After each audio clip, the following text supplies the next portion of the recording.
com o desembargador João Batista Damasceno, Antônio Carlos Esteves e Rogério de Oliveira. Hoje não estão aqui entre nós em razão de compromissos externos, mas certamente estarão na próxima semana. E essa segunda parte do nosso programa, nós vamos ter o grande orgulho de entrevistar um dos homens da comunicação do Brasil mais importante, um homem que produz histórias, produz notícias, é um produtor e é um cineasta, um diretor de cinema premiadíssimo. E hoje nós temos aqui a honrosa satisfação de entrevistar o diretor Roberto Berlini, também da TV Zero, e todos vão identificá-lo já, não só pelos filmes que produziu, mas pelo sucesso de sua última produção, que é Nise, né? No Coração da Loucura, que é um filme fantástico, um filme imperdível. Eu já vi 2 vezes. Vai ter agora um debate na Emerge na Escola da Magistratura do Rio de Janeiro, aberto ao público, então nossos ouvintes, se quiserem ir. Vai ter exibição do filme, né? Exibição do filme e um debate sobre esse tema. É um tema interessante. Eu vejo, Damasceno, muita semelhança entre a ação de Nise nessa política destinada aos doentes mentais e a atuação que nós devemos ter junto à justiça, porque assim como a Nise combateu aquela burocracia, aquela falta de efetividade no tratamento dos doentes mentais, nós também devemos combater essa burocracia, essa falta de efetividade do judiciário brasileiro. Aliás, eu estou falando isso porque a ministra Carmen Lúcia acabou de falar isso, né? Ninguém está satisfeito com o Poder Judiciário. O Poder Judiciário não está cumprindo o seu papel, por isso ele precisa ser muito reescrito, né? Debatido, reescrito. E vendo Nise, eu fiquei olhando assim, puxa, se a Nise foi capaz de mudar a cabeça daqueles burocratas da saúde, a nossa luta também pode ter uma boa resposta. A gente pode um dia, quem sabe... Não tem a menor dúvida disso. Mudar. Na pior das hipóteses, tem o papel de dizer que o rei está nu. E a Nise fazia isso. Fazia isso, com toda a propriedade. Então, meu querido Roberto, uma alegria muito grande recebê-lo aqui. Eu estou falando da Nise, mas o meu chamego com você está em outra produção sua, maravilhosa também, que nós vamos falar sobre ela. Está emocionando todo mundo lá na GNT, que são essas histórias de adoção. Então, muito bom dia, alegria recebê-lo aqui, Roberto. Muito obrigado por me convidar, é um prazer estar aqui na Rádio Manchete, estar aqui do seu lado. O senhor é um ídolo para a gente, para nós que somos pais adotivos, que adotamos nossos filhos. Já era assim antes de eu adotar meus 2 filhos e, por acaso, foi o juiz que assinou a adoção do meu primeiro filho, meu mais velho, Antônio. Então, é uma coisa que ficou marcada para a minha vida. Nesses casos, sempre. Roberto, eu costumo dividir essa paternidade. Eu costumo dizer que o Antônio é nosso filho. É isso aí. Mais um rubro-negro no mundo. Enfim, depois, desde que eu adotei o Antônio, nós, né, eu e a Ana Amélia adotamos há 15 anos atrás, a gente se interessou muito em fazer com que esse assunto estivesse mais discutido, fosse mais discutido. E a gente primeiro pensou em fazer um filme. E depois a Ana Amélia acabou fazendo um livro, junto com a Solange Diuana.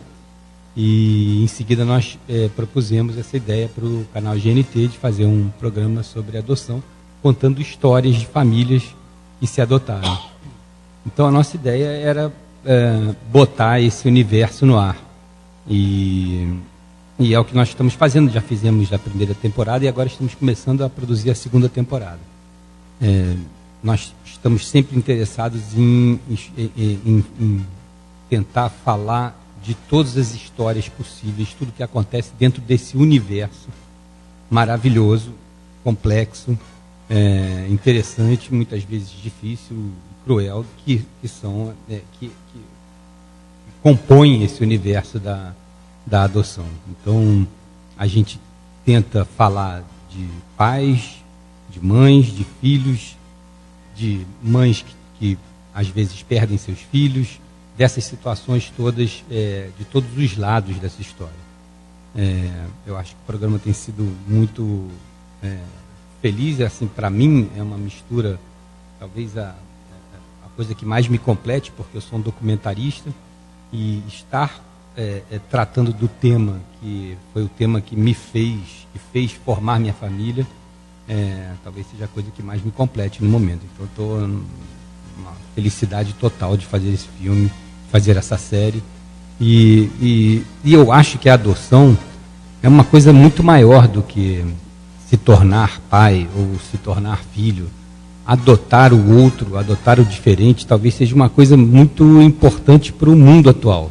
Eu acho que nós todos somos muito diferentes. A partir do momento em que você adota uma pessoa, você está trazendo para o seu convívio outra cultura, outra cor, às vezes, outra... E eu acho que o mundo está muito intolerante. Roberto, a gente adotar o diferente... Eu tenho um irmão adotivo, e é muito interessante isso. E são, para quem adota, é o filho do coração, e para a família que entra, é o irmão do coração. É muito interessante, é um momento que você se abre para receber o outro, receber na sua casa, na sua vida, num caráter permanente, não é uma visita que você recebe, que depois vai embora, né? Exatamente. Estabelece um vínculo e constrói, né? Diversamente dos irmãos que vêm naturalmente, né? Chega um irmão, né? De um outro lugar, que não da maternidade, né? E que vira irmão. É muito interessante essa experiência. Eu tenho um irmão adotivo, né? Que é 1 ano e meio mais velho que eu, né? E vivemos a infância juntos, fomos para a escola juntos, né? E hoje, né? Ambos com mais de 50 anos, a gente fala disso, né? É que nós nos construímos irmãos, né? Exatamente. Uma das coisas que eu combato, embargador Damasceno, desculpe aí, no ar ter que falar isso, mas é uma questão de política. Não existe filho adotivo, não existe irmão adotivo. Existe filho, existe irmão. Né? Essa parte, quando a gente fala adotivo, isso já é resquício do nosso preconceito contra a adoção. Eu sei que você não é nada preconceituoso, faz parte da nossa cultura, mas nós temos que combater isso, até mesmo pela denominação. Se é teu irmão, não é adotivo, é irmão. Se é teu filho, não é adotivo, é filho. Né? Nós temos que combater isso. Eu costumo falar isso também, que meu filho foi adotado. Você tem um filho adotivo? Não, eu tenho um filho. Eu adotei meu filho desde que eu adotei. Assim como antigamente. Muito antigamente a gente falava assim, não, ele é filho espúrio, ele é filho consanguíneo, o outro não é. Você sabe que está me chamando a atenção? A gente usa isso na linguagem jurídica e a gente não usa isso na linguagem cotidiana. Né? É interessante isso. Porque com ele não tem essa expressão. Essa é a linguagem que a gente usa no processo. A gente vê como é que o processo judicial ele é tão apartado da vida, né? Da realidade. E da realidade, É verdade. E esse, Roberto, me parece ser um dos dramas comuns em todas as pessoas que adotam, é essa burocracia do processo, essa juridiquez que ainda prevalece. Eu fui procurado semana passada, e aí a gente não tem cor, né? A gente não tem partido político, né? Fui procurado pela assessoria do senador Aécio Neves, e fiquei muito orgulhoso, muito honrado, porque ele tem uma série de projetos de lei para desmistificar, para desburocratizar o processo de adoção. E foi pedir a minha colaboração, e eu fiquei muito orgulhoso, muito honrado com o convite. Fiz lá as minhas anotações para ele. Tomara que isso venha a ser realidade. Agora, a burocracia, mais do que na lei, está na cabeça dos juízes, está na cabeça dos operadores de direito, está na cabeça dos promotores de justiça, até dos defensores públicos. Né? Uma criança fica abandonada numa instituição, aparece uma pessoa idônea, porque a pessoa que está habilitada já passou pelo crivo do judiciário, então é a pessoa idônea, senão não seria habilitada. Por que essa criança continua numa instituição até que se ache uma mãe desconhecida, se ache um pai desconhecido, Por que essa criança já não sai dessa instituição e vai conviver com essa pessoa digna, honrada, que já está habilitada pela própria justiça? Isso é na cabeça dos juízes que impede, né? Lamentavelmente, precisamos mudar também essa cultura. Mas, Roberto, você me levou às lágrimas várias vezes nesses episódios da história de adoção, mas uma em particular que eu nem me lembrava, porque a gente vai fazendo as coisas, né? Já temos 35 anos de estrada na magistratura, e não se lembra dessas coisas. Mas você mostrou um episódio de um camarada sensacional. Eu peguei o menino na rua, chorando, levei o menino para o meu gabinete, e esse menino foi adotado e hoje é um cidadão, já formou família, uma coisa linda, linda. Chorei várias vezes. Ele emocionante. Ele é um cara especial mesmo, Diogo. Ele contou essa história porque ele, enfim, a mãe dele bateu nele. A última vez que a mãe dele, biológica, bateu nele, ele resolveu fugir de casa. Na verdade, eles estavam na rua e aí ele fugiu. A mãe dele, ele deixou a mãe entrar no ônibus e quando ele ia entrar, em vez de ele entrar, ele saiu correndo e passou pela rua um bom tempo. E ele, inclusive, eu passei pela rua aqui no centro, pelos lugares onde ele ficou, e até que ele foi recolhido pelo senhor. E isso foi uma coisa muito marcante, porque ele entrou e saiu de abrigos umas 2 ou 3 vezes, mas a força dele acabou fazendo com que ele, na última vez, ficasse mais tempo e acabou sendo adotado por um senhor e, enfim, acabou se formando. Hoje ele é instrumentador e é um cara muito lúcido, muito bacana, muito especial. E foi salvo, inclusive foi naquela época aqui do massacre da Candelária, né? Ele passou por todos esses lugares, esteve perto disso. Agora, ele é uma exceção, né? Porque o nosso problema hoje com essas crianças que acabam sem família é que eles estão sendo encaminhados para a marginalidade, né? E isso é uma coisa muito séria. Se a gente tiver, a impressão que eu tenho é que se a gente conseguir mais agilidade nesse processo de adoção, a gente vai estar evitando com que muitas dessas crianças que acabam nas ruas se formem na criminalidade. Porque o caminho natural de quem não tem uma família é ir para a marginalidade. Então, acho que a sua interferência aí, eu imagino quantos tenham ficado de fora, né? A Nise falava muito isso também lá. Ela falava, eu estou dando atenção aqui a esses, mas quantos eu não estou conseguindo? Quantos estão ficando de fora dessa história? Roberto, eu não sei se te interessa, numa segunda etapa que você vai começar agora da série, as adoções internacionais. Eu tenho histórias de adoções internacionais sensacionais. Eu acabei de saber que sou avô de uma menina italiana. Essa menina vivia nas ruas de Botafogo. Com 7 anos de idade, ela foi adotada por um casal de italianos e eu acompanho a Keila. A Keila casou com um italiano e acabou de ter um filhinho. Por isso que eu digo que eu sou avô, porque eu continuo sendo pai dessas Nós entrevistamos aqui uma francesa, a Lohane, é uma história também sensacional. A Lohane, ela foi adotada pela Françoise Chen, que é uma mulher do mundo, uma mulher que vive espalhando direitos humanos do mundo. Ela tem um projeto de direitos humanos. E a Lohane estuda hoje na Sorbonne, esteve aqui no nosso programa, uma moça já linda, né? Uma moça com 22, 23 falante. Que legal. E a história da Lohane é muito interessante, porque ela é ímpar. A Lohane, ela tem relações de amizade, de carinho, de afetividade com os pais que moram numa favela na Baixada Fluminense. E a Lohane vem em férias visitar os pais na favela e leva os irmãos para Paris. Olha que coisa sensacional. Muito legal. Sensacional. Então tem histórias fantásticas. Tem um menino que mora numa cidade italiana, não me recordo agora, em Padova, que é jogador de basquete lá, um negro alto, lindo garoto, também adotado nessas condições. Então tem histórias muito bonitas. O doutor Alírio Cavalieri, ele fez uma vez uma visita, que ele é o precursor das adoções internacionais. Antes de Alírio não tinha adoções internacionais, nem legislação. O Alírio ousou. Então, uma vez já aposentado, ele fez uma visita, fez uma viagem à Suécia para ver aqueles meninos que ele tinha catalogado, meninos e meninas. Cada coisa fantástica que ele escreveu desses meninos, fotografou.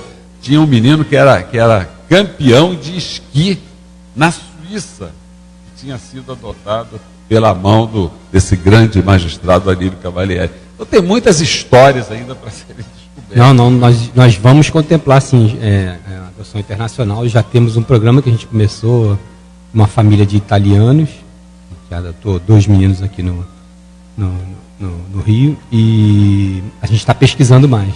Na verdade, a gente tenta, como a gente tem 13 episódios, a gente tenta nos 13 episódios tentar mostrar uma diversidade maior possível em relação a casos diferentes de adoção. Então, a Internacional está entre elas e estará na 2ª temporada. E Nise, vamos falar sobre Nise, que é um sucesso maravilhoso com a interpretação de uma atriz também fantástica. Qual foi o objetivo de mostrar a vida dessa mulher à frente do seu tempo, né? Uma mulher oriunda lá do Nordeste. Aliás, ela é oriunda de onde aconteceu, de Alagoas, onde aconteceu esse acidente aí no Rio São Francisco, Alagoas, Sergipe. Com o Domingos, né? Lamentavelmente faleceu no Velho Chico. O Velho Chico levou o ator que estava mostrando a necessidade de preservarmos o Velho Chico. Mas Nise nasceu ali, né? Depois era a única mulher que se formou em medicina na faculdade lá da Bahia, em Salvador. Depois veio para o Rio de Janeiro, foi perseguida, foi presa no Estado Novo, né? Pela sua ideologia. Ela nem era aquilo que disseram, né? Mas a gente muitas vezes leva a fama daquilo que não somos. Mas foi traída por uma colega de trabalho. A gente conhece essa história também, né, Damasceno? É o que não falta em todos os lugares, né, Ciro? É uma história comum. Mas quais foram os objetivos da produção a levar ao público essa reflexão, Nise, no coração da loucura? Bom, a Nise foi uma mulher excepcional. Então, não só a pessoa, uma pessoa extraordinária, mas o trabalho que ela deixou foi uma coisa incrível, foi uma coisa que é muito marcante para quem conhece de perto, que eu sei que o senhor conhece, até porque o senhor escreveu um artigo muito bonito acerca do filme. Eu só posso te agradecer por isso, porque foi muito importante. A Nise, primeiro ela entra na faculdade com 15 anos. Com 15 anos de idade, ela entra na faculdade de medicina em Salvador, ela e 157 homens. A faculdade não tinha nem banheiro feminino. Então ela tinha que esperar para fazer xixi depois da aula. Então imagina, ela ficava lá. Então o tempo inteiro ela sofria bullying por parte dos professores, que ela teve que aguentar os 5 anos de faculdade como única mulher e provar que ela podia se formar junto com os homens, e ela fez isso. Eu acho que isso acabou fazendo com que ela ficasse com a coraça um pouco mais forte, mas ela se chamava um pouco Lampião, né? E ela sempre esteve ligada aos marginais, desde pequena. Durante a faculdade também, o primeiro trabalho que ela faz de conclusão de curso é sobre a criminalidade, jovens marginais, mulheres presas em Alagoas. Então ela vai para as prisões e faz um trabalho com essas mulheres. Depois ela vem aqui para o Rio de Janeiro e ela começa, nessa época o pai dela havia falecido, ela já estava numa situação financeira um pouco mais difícil. Ela começa a sobreviver aqui no Rio, fazendo teses de conclusão de curso de medicina para outras pessoas. Então eles remuneravam a ela. Então tem muitas teses de mestrado que a Nise tinha feito para vender, para sobreviver. Exatamente, ghostwriter. Em determinado momento ela presta concurso para Praia Vermelha, ela vai para Praia Vermelha e lá ela começa a exercer a profissão de psiquiatra, ainda jovem, e ela mora lá dentro, porque ela estava nessa situação difícil, vai morar dentro da Praia Vermelha. E lá, ela começa a perceber, ela fazer uma coisa que era muito diferente do que os outros psiquiatras faziam. Ela começa a olhar os pacientes. Mais adiante ela vai chamar de clientes. E começa a conviver com eles.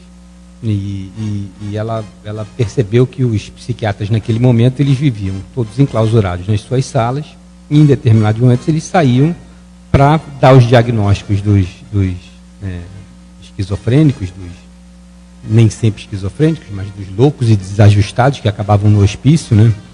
E percebiam que muitas vezes aqueles pacientes estavam querendo dizer, tinham determinadas coisas para dizer. E esses médicos não estavam ouvindo, eles estavam olhando para os livros e tentando identificar os pacientes com que os livros diziam. Então ela passou... Roberto, desculpe interromper, mas eu vejo tanta semelhança com a magistratura. Mas é isso que a gente falou, que o direito é apartado da realidade, porque tem muita gente que fica olhando para os livros e tentando ver onde que a realidade vai encaixar ali. E fecha um museu do índio e invade casas de pobres que ocupavam ali, exercendo direito de moradia. Tudo homologado pelos judiciários. De presunção de legitimidade dos atos de autoridade, porque as autoridades agem para o bem da coletividade, e aí ratificam isso tudo, viram meros homologadores, né, das truculências do Estado. O sistema penitenciário brasileiro, que eu queria, sei lá, fazer uma provocação a você, para você olhar para esse lugar onde tem tanta riqueza de história. Nós condenamos uma pessoa à privação da liberdade.